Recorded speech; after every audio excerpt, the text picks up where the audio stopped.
अस्सलाम वालेकुम, आदाब। मैं हूं खलील फरहाद और आप देख रहे हैं प्रोग्राम बादशाह वक्त। जैसा कि हम उस्मानी सुल्तानों के बारे में सीरीज़ जारी रखे हुए हैं, लेकिन ऐसे में एक ऐसी शख्सियत का नाम सामने आया जो उस्मानी सल्तनत के लिए ही नहीं बल्कि पूरी दुनिया में इस्लामी सल्तनतों के वजूद के लिए काफ़ी अहम माना गया।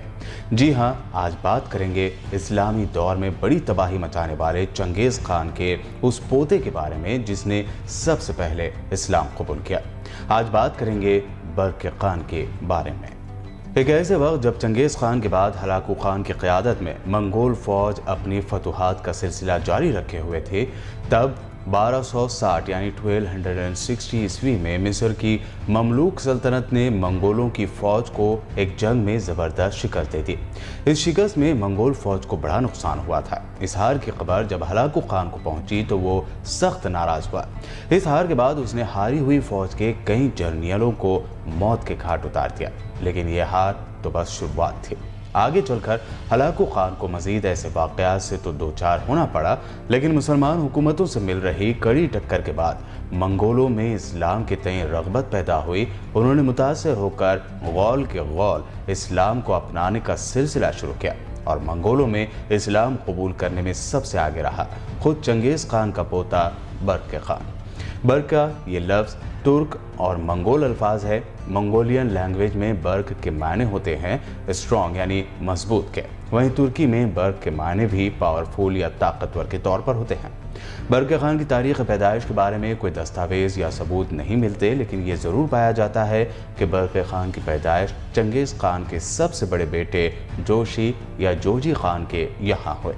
कहा जाता है कि बर्क खान के वालिदा खान सुल्तान या सुल्तान खातून ख्वारिज़्म के बादशाह मोहम्मद दुअम की बेटी थी, जिन्हें कब्ज़े में ले लिया गया था। साल 1229 में जब मंगोल सल्तनत के बादशाह के तौर पर ओगताई खान या ओक्ताई खान की ताजपोशी की तकरीब मुनक़्क़द की गई थी, तब बर्क खान और उनके कई भाई उस तकरीब में मौजूद थे।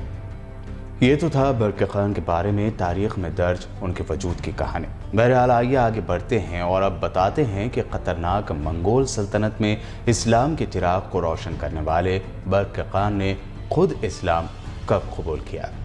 सन 1252 का दौर था। बर्क खान उस वक्त बुखारा, जो आज उज़्बेकिस्तान का 5वां सबसे बड़ा शहर है, वहाँ मौजूद थे। फ़ौजी मुहिम पर मौजूद बर्क खान की मुलाकात बुखारा शहर में मुस्लिम ग्रुप कारवां से हुई। कारवां उस वक्त सूबों की सरहदों की हिफाजत पर मामूर थे। बर्क खान ने कारवान के अरकान के साथ मुलाकात के दौरान मुसलमानों के अक़ीदे के बारे में कई सवाल पूछे। इस्लाम से मुताल्लिक़ पूछे गए सवालों के जवाब, इस्लामी तालीमात और अक़ीदे ने बर्क खान को बहुत मुतासर किया। इसके बाद बर्क खान ने फैसला किया कि वो इस्लाम ज़रूर कबूल करेंगे और इस्लाम की तालीमात को भी आम करेंगे। बर्क खान ने न सिर्फ खुद बल्कि अपने भाई तख़त तैमूर को भी इस्लाम कबूल करने के लिए आमादा कर लिया। 1 रजब 660 हिजरी को चंगेज़ खान के पोते बर्क खान ने अपने और अपनी कौम के मुशर्रफ इस्लाम होने का ऐलान करते हुए एक लेटर मिस्र के सुल्तान रुकनुद्दीन बैबरस को लिखा। इस लेटर में बर्क खान ने न सिर्फ अपने और साथियों के बल्कि अपनी कौम के भी इस्लाम कबूल करने की बात कही, बल्कि मिस्र के सुल्तान को यह भी बताया कि वो मंगोल सल्तनत के बादशाह और अपने चचाजाद हलाकू खान के खिलाफ जिहाद के लिए तैयार है और इस मकसद के लिए मिस्र यानी इजिप्ट से इत्तेहाद करना चाहता है। मंगोलों के हमलों से तबाह हो रही इस्लामी सल्तनत को बर्क खान का इस्लाम की आगोश में आना ऐसा ही था जैसे जंगल में भड़कती आग के वक्त अचानक तेज़ और मूसलाधार बारिश आ जाना। फिर क्या था, मिस्र के सुल्तान बैबरस ने यह बर्क खान की पेशकश बखुशी कबूल की। साथ ही हरमैन शरीफैन के अहमा कराम को बर्क खान के लिए दुआएं करने के लिए भी कहा। इसके अलावा तमाम शहरों की मसाजिद में ये फरमान जारी कर दिया गया कि जुमा के खुतबे में खलीफा और सुल्तान के बाद बर्क खान के लिए भी दुआ की जाए। बर्क खान इस्लाम की आगोश में एक ऐसे वक्त आए जब मंगोलों के अलावा ईसाई सल्तनतों ने भी इस्लामी सल्तनतों पर कब्जे के लिए साजिशें और सरगर्मियाँ शुरू कर दी थी और चंगेज़ खान के पोते बर्क खान का अपनी पूरी कौम के साथ इस्लाम कबूल करना खतरे में पड़े इस्लाम के वजूद के लिए एक नेमत साबित हुआ। इसलिए बर्क खान के लिए हरमैन व शरीफैन में दुआएं करने की हिदायतें भी की गई थी। बर्क खान की सल्तनत क़ुफ़क़ास के कोहिसारों से बल्गारिया की हदूद तक वसी थी। शव्वाल 660 हिजरी बमुताबिक सितंबर 1262 में हलाकू शाम और मिस्र पर दोबारा हमले की तैयारी कर रहा था कि बरक़े खान की फ़ौज खुफकास के फलकबोज दर्रों से नमूदार होने लगी। ये देखकर हलाकू खान को शाम की मुहिम पोस्टपोन करके बहर क़ज़र की तरफ फ़ौज भेजना पड़ी। इस लश्कर ने दरियाए तैरक अबूर करके बरक़े की फ़ौज को वक्ती तौर पर तो पीछे ढकेल दिया था, लेकिन बरक़े खान के भतीजे नोगाई के जवाबी हमले में हलाकू का लश्कर दरहम बरहम होकर पीछे हटते हुए दरियाए तैरक तक आ गया। उस वक्त मौसम सरमा अपनी इंतहा पर था। दरिया की सतह जो सख्त सर्दी से जम चुकी थी लश्कर के बोझ से टूट गई और तातारियों की बड़ी तादाद डूब कर मर गए। इस तबाही में हलाकू खान का एक बेटा भी मारा गया। इसके अलावा हलाकू खान खुद भी पीछे हटने पर मजबूर हुआ और उसने मजबूर होकर बहरे आज़रबाईजान के एक जजीरे में पनाह ले ली। इसके बाद हलाकू की एलकानी और बरका की ज़र्रीक़ील सल्तनतों में झड़पों का दायरा ईस्ट तक फैल गया। हलाकू ने गर्जिस्तान और आर्मीनिया के ईसाइयों को साथ मिलाकर ज़र्रीक़ील के बॉर्डर्स पर हमले शुरू किए। जवाब में बरक़े खान ने न सिर्फ रूसियों को अपनी फ़ौज में भर्ती किया बल्कि सेंट्रल एशिया तक तसल्लुत हासिल कर लिया। समरकंद व बुखारा के मुसलमान जौक दर जौक बरक़े खान की फ़ौज में शामिल होने लगे। बहर क़ज़र के साउथ ईस्ट और साउथ वेस्ट में इन दोनों सल्तनतों के दरमियान मुसलसल झड़पें होती रहीं।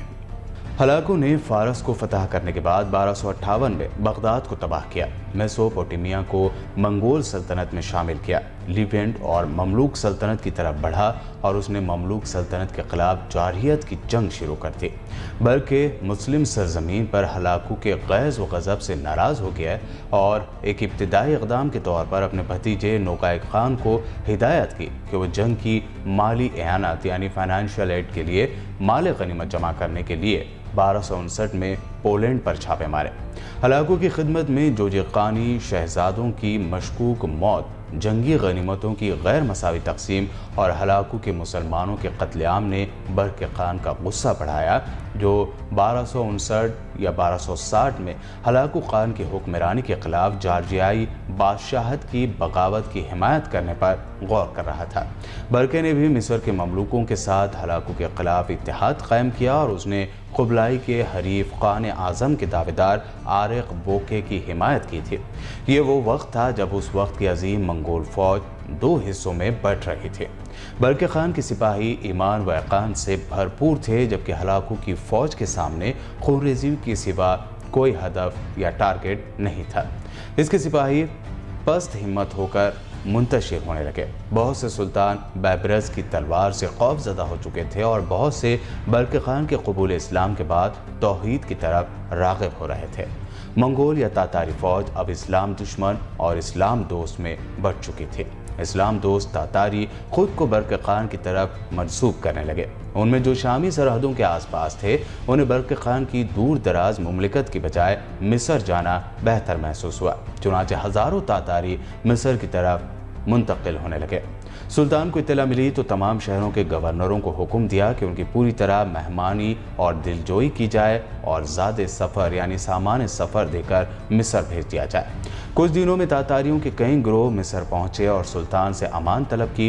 ये तारीख़ में पहला मौका था कि तातारी किसी गैर कौम से अमान मांग रहे थे, वरना इससे पहले उनके यहाँ ऐसी कोई मिसाल नहीं थी। मंगोल या तातारी सिर्फ मारना या मरना जानते थे।